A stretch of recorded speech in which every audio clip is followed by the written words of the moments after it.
everyone, it's Denise with Liquid Color, and today I have a very exciting video for you. Now, not only do we have all this wonderfulness that I'll get to in just a moment, but this is the first video that I am recording on my brand new video camera. Now, you guys may have known, if you had been around for a while, that I got a new camera for my birthday back in October. However, it unfortunately wasn't very good quality. It was one that I had asked for and received for my birthday, but I did not know at the time that I would have so many issues with it. It never, ever was in focus on the right half of the screen. I don't know why. It wouldn't change focuses, so like if I wanted to show you this tube of paint, I wasn't able to hold it up to the camera and have it refocus. Sorry, that was my phone going off.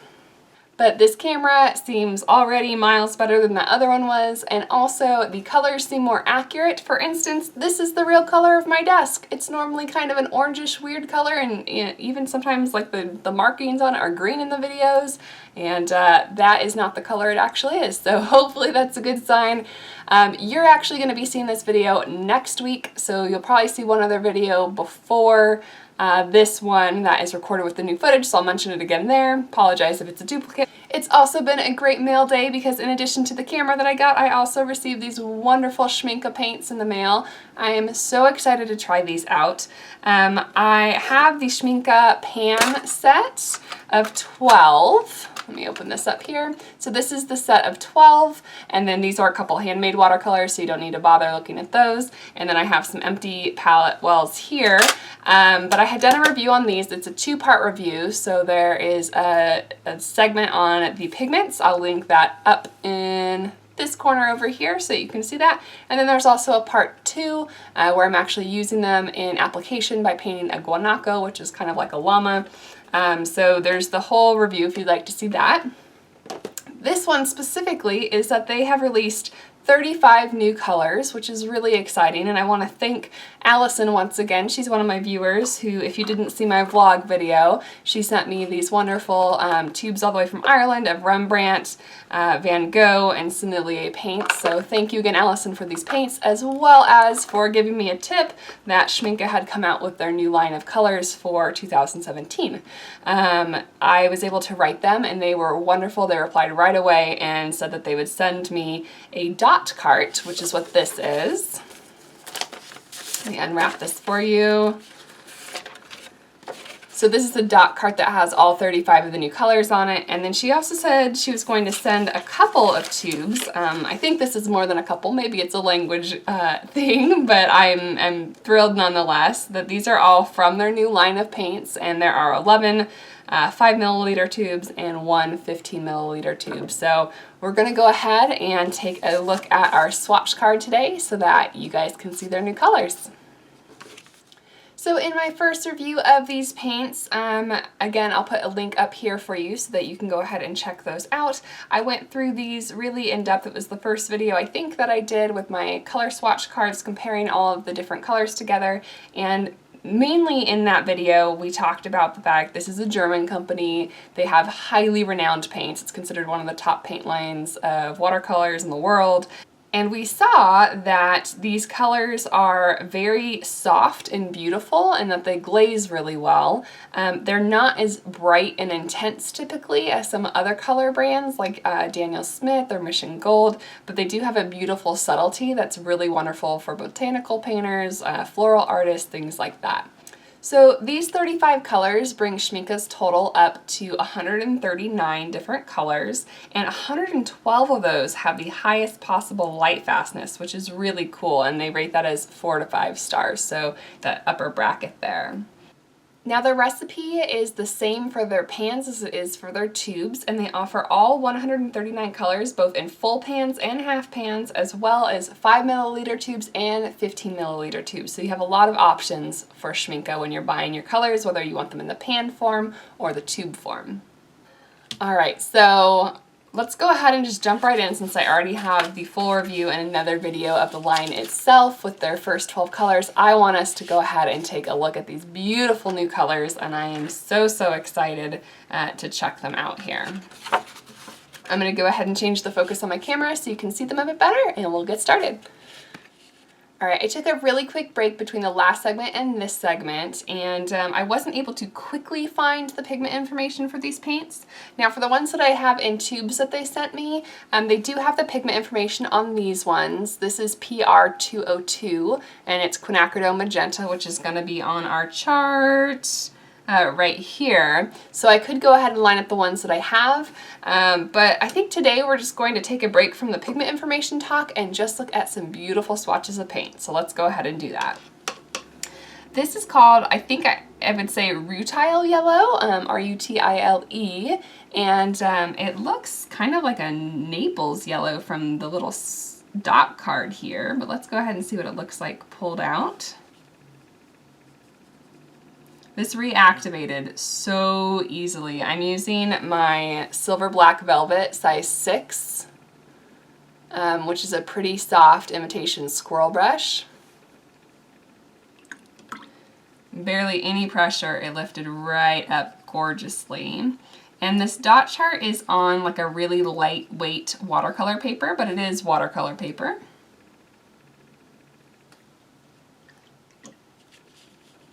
Trying to get the glare off of these paints. I don't know if there's a way to do it and have you still be able to see everything really well. It's the best I can do for right now, so hopefully that's okay. All right, next up we have Quinacridone Gold Hue, which I imagine is going to be similar to the other pigments we looked at in our Quinacridone Gold video, in that a lot of manufacturers don't have the true pigment anymore, but they do have access to some other pigments that can get pretty close. This one isn't rewetting quite as intensely as I think the first one did, is heavily pigmented, but it's a beautiful color. It's a nice soft gold, quite on the yellow side versus the brown side of things, which is true if this is a nickel quinacridone gold. Then we have Turner's Yellow.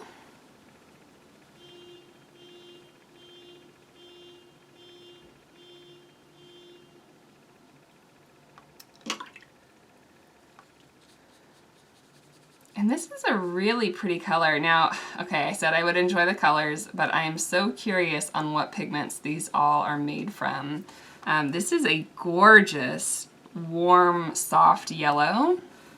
I really, really enjoy that color. Next we have a color that is simply called Yellow Orange.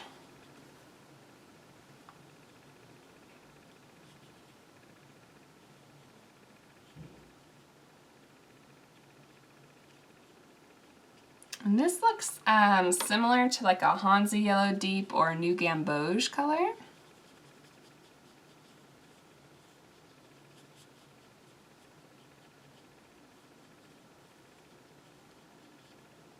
Except it kind of looks, I don't have a true opacity test here, but it looks more transparent than a Hansa Yellow or a New Gamboge would be. Alright, next up we have Germanium Red. I'm guessing right off the bat, based on its name, that this is going to be a nice color for botanical and floral painters. It's not a color that I would probably use, given that I paint a lot of animals, and I, like right off the bat, this doesn't remind me of any particular animal. It's a really, really warm, almost an orangey shade of red, definitely closer to orange than blue or purple. Since I did my first Schmincke review, I've really come to appreciate how delicate their colors are. When I first used them, I wasn't as impressed, just based on I had used a lot of Mission Gold and Daniel Smith colors before, and those were just so vibrant that I felt a little bit disappointed when I had used the Schmincke, but I think that that first impression was wrong on my part. I think that as I've gotten to use them and layer them and get to know them a bit better, they are such gorgeous colors that have a real place in my palette. So the next one is called Vermilion Light. So I'm going to go out on a limb and say that I think this is probably a lighter version than their other vermilion color that they already had in their line. It is hard to re-wet, but I think, I could be wrong, I think vermilion is a difficult color to re-wet in general. I should say it's not difficult to re-wet, it's more difficult or less effortless than the other colors are. I feel like these have a very similar hue to them, like the color is very similar, but this one is obviously much more intense, whereas this one is a lot lighter in tone. I'm sorry, I've got a cat hair in there because of our dear friend Cricket. All right, next up we have Quinacridone Red Light.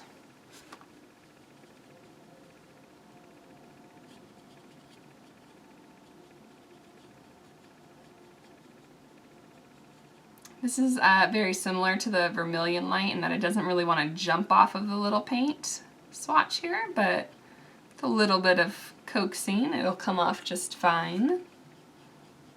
Now Schmincke does use Oxgall in their paint formulation, which I know I said a while ago I was going to do a video. I swear it's on my list of things to release. I've just had other things that have been more pressing or more time sensitive to get out. So Oxgall video is coming, I promise, but it is a wetting agent that helps paints to kind of flow a bit better, and they really give that watercolory look that we're used to seeing from watercolors.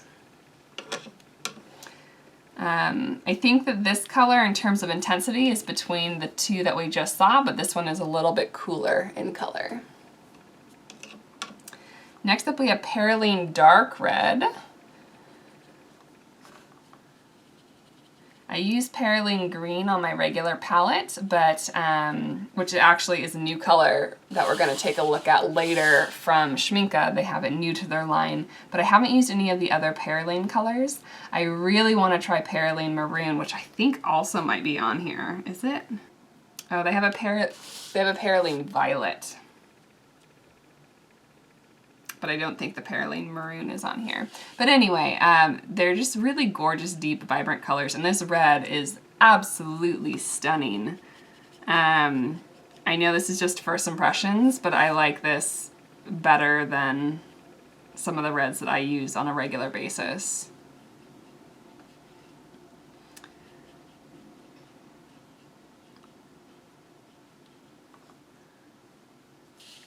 Look at how vibrant that color is. And I think it's really a mid red. It's not really too cool and not really too warm. It's right in the middle. Ruby Red Deep is this color here. Whew, that one re-wet really easily, just like that first yellow did. And this is a very cool, deep red. This is beautiful.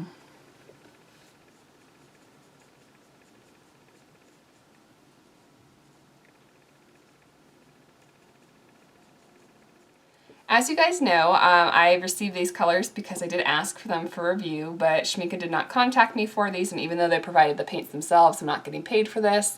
I want you to hopefully believe me when I say that when I first did my review of the Schmincke, I wasn't as impressed because I was new to different brands. I had been doing watercolor for quite some time, but I hadn't tried a lot of the different types of paints and was only familiar with the brands that I was working with that were more pigmented. But you can already tell in this first row here that these colors just jump off the page. They're so gorgeous, and I really am impressed so far.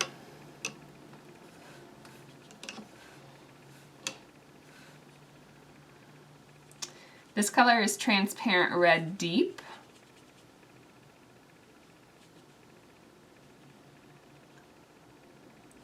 And it's definitely a deep color.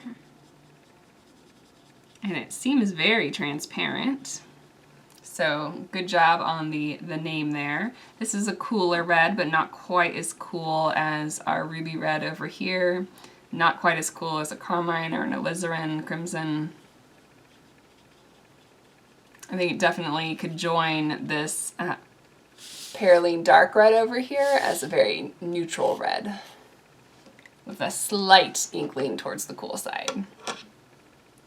I can tell you what's not cool. This next color, Saturn Red, looks to be very orange. Yeah, I don't know if I could ever call that a red. That's 100% orange.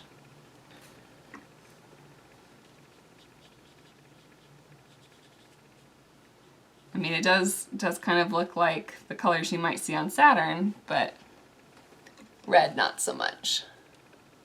I think in the camera, I'll try and fix it in post-processing. In the camera, this looks a lot more red actually, the way that the camera's picking up, but in person it's just orange.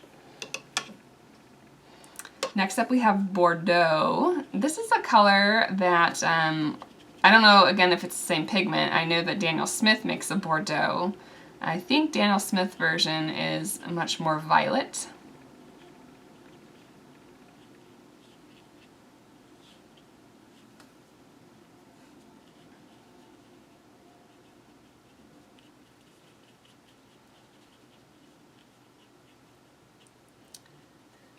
Try and do my best to keep these little swatches in here. It is a very thin watercolor paper, as I mentioned, so it's buckling quite a bit. Hopefully you can still see it okay though. Next up we have Quinacridone Magenta. Now this is the one tube that I did look at. This is PR202. And this is a very cool red bordering on violet. Of course, that's what magenta is usually referring to, right?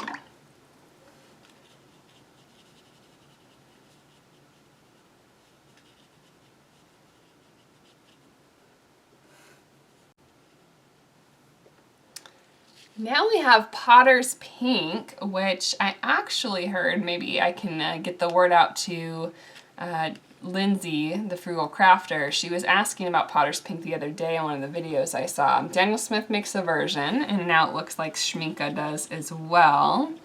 Daniel Smith's version is very hard to re-wet, and it looks like Schmincke's is a bit tricky as well. It re-wets a bit better than Daniel Smith's version does.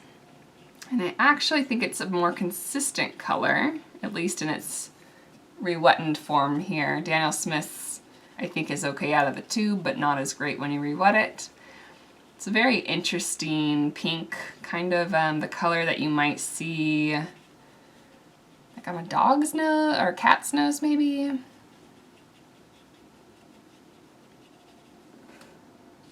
It's very interesting. It's a very dull, almost purpley color.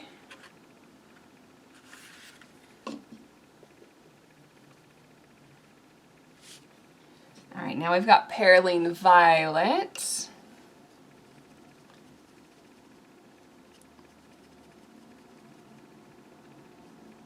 It's a nice, rich, warm violet color. I like this color a lot in its mass tone. Don't know if I like it as much at the lighter tints though. That's just an initial first impression on the color alone, not obviously taking into account what you'd be using it for with painting or mixing and whatnot. It's a beautiful, like a deep red wine color. Maybe a little more on the purple side than a wine. Then we've got Quinacridone Purple.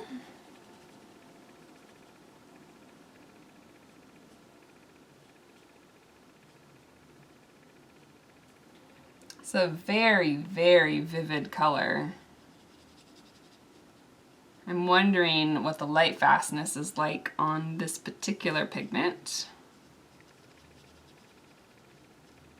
You can see actually when you tint it out, it loses a lot of its vibrancy. It's definitely a very cool vibrant. Oh, I'm looking up at the camera. The camera's having a hard time picking this color up. This is, it's a very cool violet, but it looks much more blue on my screen. Let's see if I can give it a hand to like refocus to a skin tone. Nope. Yeah, I wish I could pick that up. I'll go ahead, I'll put a picture of this on my Patreon account so that you guys can see that up close if you're interested in checking that out, along with other video, photographs, and notes. You can go ahead and check out my Patreon at patreon.com/inliquidcolor. Shameless plug, I'm sorry, thank you. We'll move on to our next color. This is Cobalt Violet Hue. I don't know if that's a typo. It says Cobalt, not Cobalt. Over here it says cobalt, so not sure.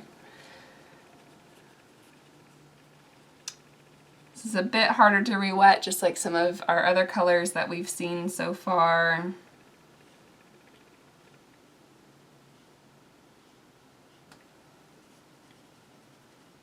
This is Phthalo Sapphire Blue. I'm actually really excited to see one of their Phthalo Blues, because in their 12 color set that I already have, they don't include Phthalo Blue, they include Ultramarine and Prussian Blue, so I've never seen their Phthalo in person. I'm not sure how the Sapphire one compares to their other Phthalo Blue. It's a super, super dark, vibrant color. Again, the camera is picking this up really, really lightly. This is a very deep, deep color. Here we have Cobalt Azure. That's real hard to re-wet. It's a very pale color.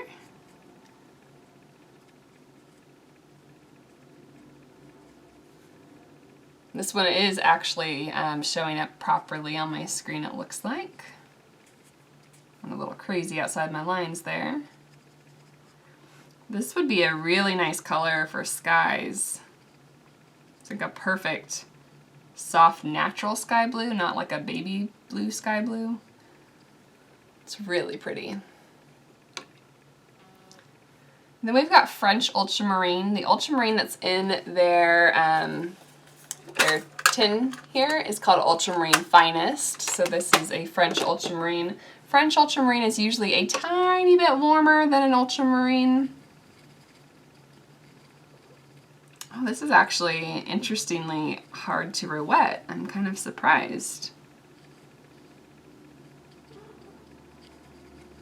No, baby cat. Cricket really wants to come up in my lap because I'm talking to the camera, which I honestly don't usually do. I usually do my voiceovers, and whenever I'm not talking to her, she gets a little jealous. We do have a rule in this house though, and that is that my art desk is the only place she is not allowed to sit at or on my lap at, and that's because I do commissions here and people usually don't want cat fur in their paintings. Alright, next up we've got Viridian. Viridian has a reputation for being hard to re-wet. This doesn't seem to be any different. Viridian is very similar in its mass tone to a phthalo green blue shade. It was used before the phthalo green was a thing, before it was invented, but it is much softer, it's not as vibrant, and it is harder to re-wet. So this is a color that I might recommend. I don't know for sure. I don't have it in the colors that they sent to me, but it might be better to use this color in its wet tube form versus letting it dry on your palette, similar to like the Potter's Pink. All right, next we have Transparent Green Gold. What was that? I used clean water. I don't know why it was kind of pinky there. There we go. So Transparent Green Gold. This is a color that if we're able to reboot the Color Spotlight series, I would be curious to see if I could try and research it. I only have one variety of it in the Daniel Smith version, but I know it's a color that a lot of artists use and like to use, but I have not been able to make it work. I don't know what it's for. I think it looks gross on its own. I know that's just all personal preference, but I would much rather have a different color filling that hole, but it would be really cool to see the different uses for it in more detail. Spinal Brown is this color. It looks like a really thick raw sienna. It re-wets incredibly easily. This looks like a really rich, opaque, raw sienna. That's what that color looks like to me. Maroon Brown is next up. We're back to a more difficult color to lift. Really having trouble. Don't want to mash up my brush too much.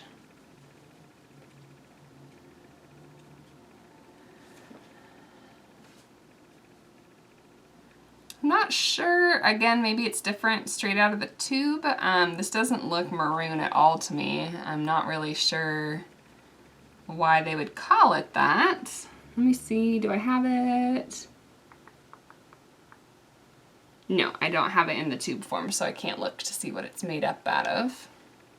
All right, for some of these, the little sheet that came to protect the two dots from smooshing together has been stuck onto some of the paints, so hopefully that won't interfere too much, but I wanted to let you know.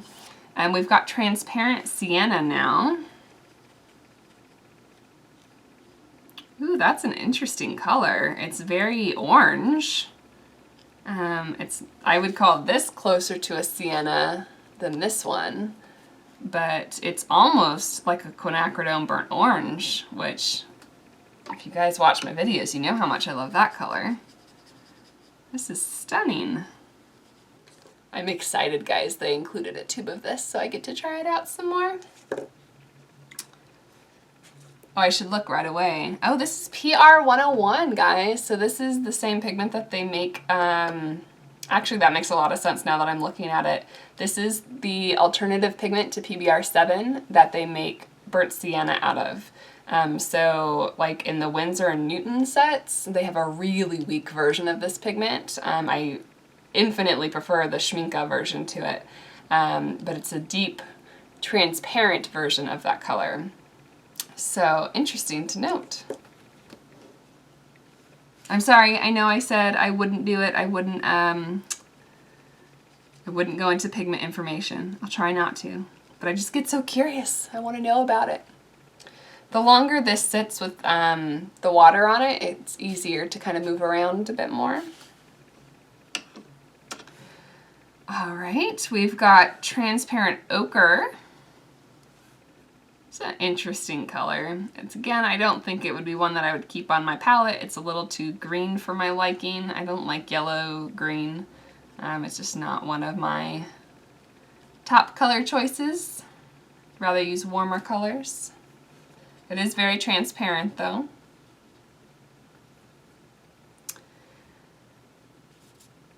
Here we've got Mars Brown is next.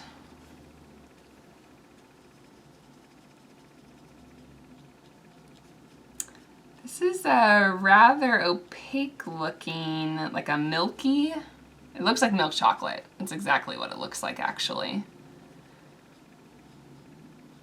Looks like melted milk chocolate.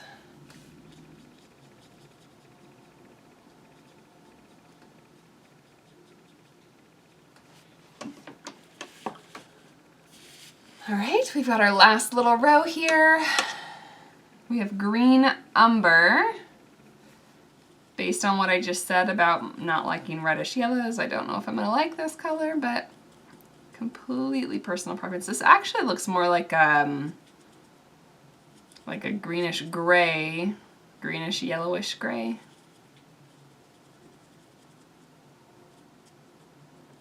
You could paint an elephant off of this if you wanted to.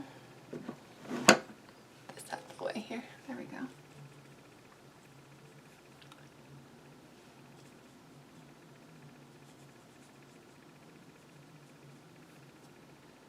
We have transparent umber. So over here we had transparent ochre. This is transparent umber.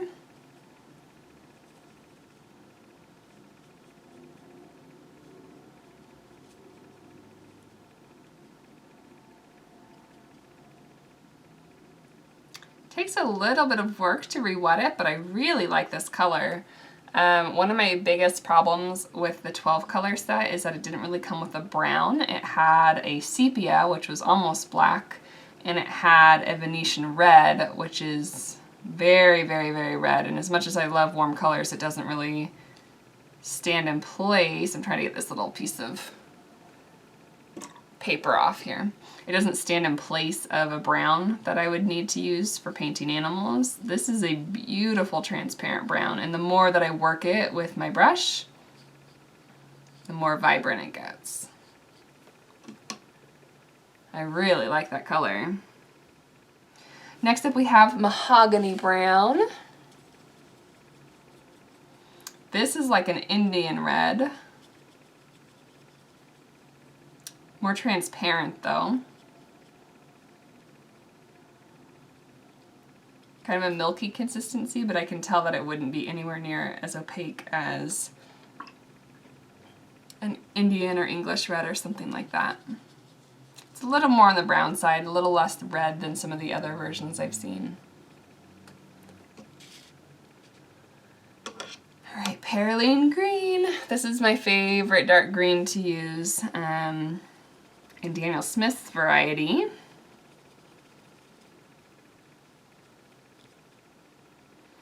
This seems much more green rather than like in a mass tone. The Daniel Smith variety is almost black.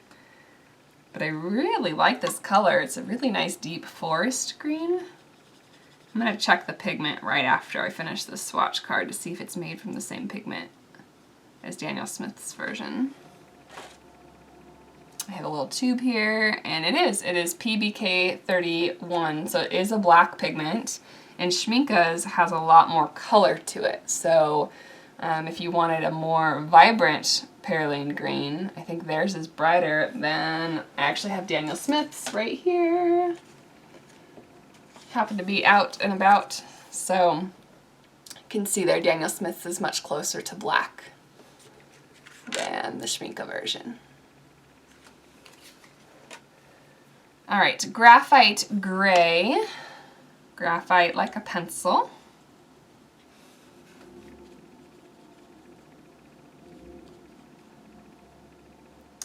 I don't keep a lot of gray on my palette. I have a neutral tint. I have Jane's Gray, which is the ultramarine and burnt sienna together.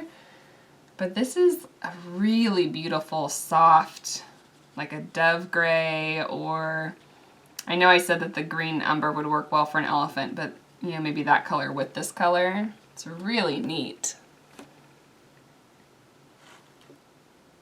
It's made from PBK 10 according to the packaging. Then we've got Hematite Black. I believe this is a granulating color. It's definitely not black. This is, I think, more gray than the Graphite Gray is. It seems to be more opaque.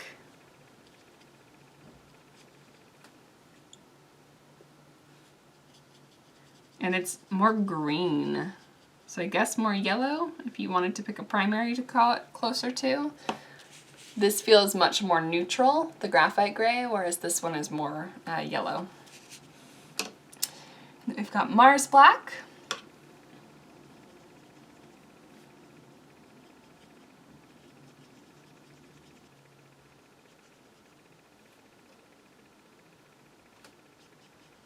I'm sorry, I don't have a lot to say about blacks. I don't use them very often, so I'm not sure what information that I can give you to be super helpful.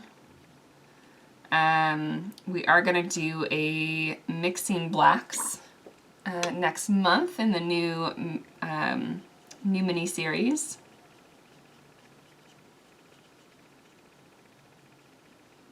I'm creating a lot of bubbles trying to get this paint to lift. Maybe this is the one I was thinking of that's more heavily granulating, but you can see on the Hematite Black, even though it's kind of gray, that you've got some granulation going on around the edges. There we go. And last, we've got Brilliant Opera Rose. So this is not a color I use often, you guys know that, but if you are an Opera Rose lover, look at this guy. So vibrant. I don't know if that's coming across as strong on camera as it is in person. I don't think it is. It is neon pink.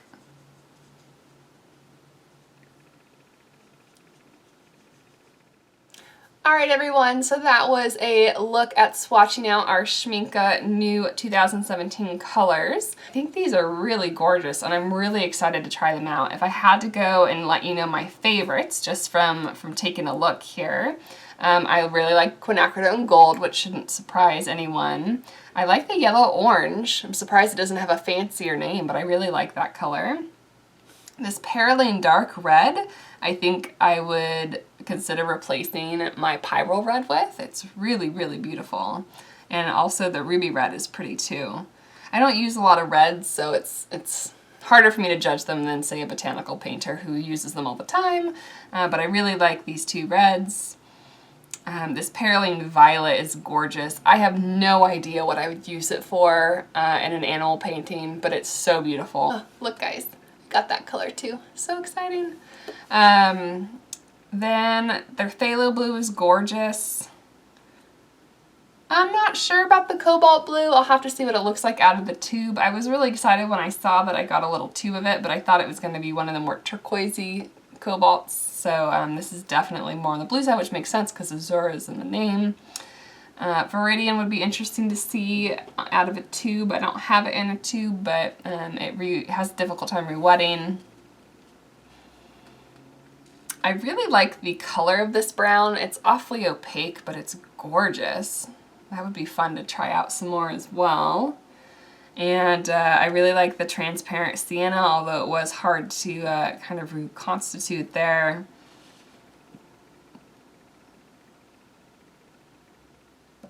The transparent burnt umber would be worth trying out for me personally. And I also like the graphite gray and Perylene green. So let me take a look out of the ones they sent me. I've got Perylene green, Perylene maroon, the graphite gray, the transparent sienna, black. Now this color is titanium gold ochre, and I don't think that this was on the color chart, so maybe they just sent this as another one to try out and that it's not one of the new colors. So let's go ahead and try this real quick before you go. Alright guys, I'm sorry, I don't have any proper swatch cards ready to go. This is made from PBR 24, which I believe is the true single pigment version of Naples Yellow, and it looks a lot like Naples Yellow. I just pulled what was out of the cap there.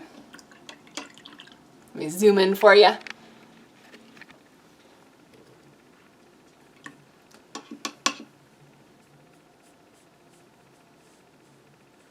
It is an opaque color, but it is beautiful. I love how creamy and golden it is. Alright, that was a look at our Schmincke sampler plus our extra little color that they included here. I hope you enjoyed watching. Let me know what your favorite colors are from this set in the comments below.